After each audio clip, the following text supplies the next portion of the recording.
dalawa kami day off. Siya yung unang maglalaba. So, nakatawa ako para maglinis.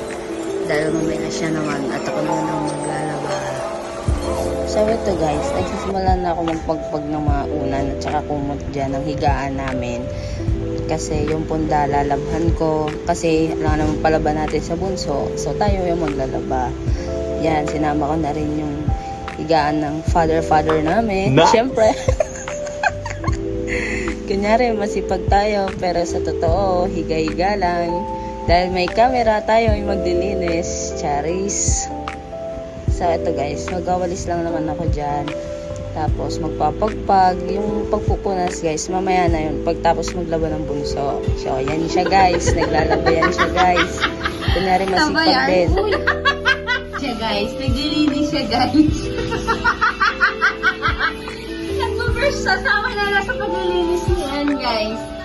Maglinis na si Ann.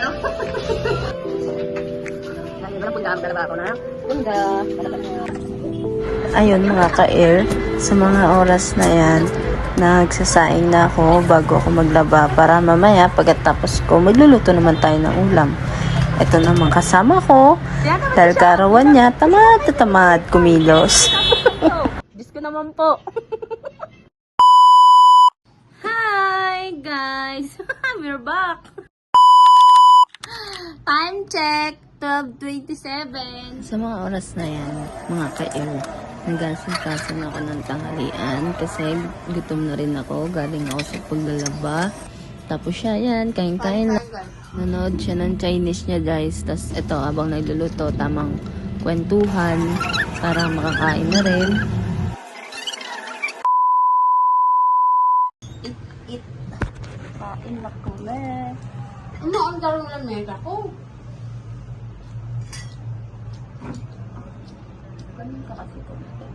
Thank you Lord. Unang bite. Ayan guys, kumakain kami niyan. Talagang hindi kami nag-uusap niyan. Halatang mga gutom na. Kasi pagod ata sa paglaba. Tapos ito, tapos ng... At pagkatapos kumain, anong gagawin? Siyempre, maglilinis na mga ka-air. Dahil ako naman yung nagluto, siya naman ang nakatoka para maghugas. Yan. Yan, ito talaga kami guys. Naghati-hati talaga kami sa gawaing bahay. Yan lang guys. Bye-bye. Yung kasama ko, tulog na. Naunahan na ako.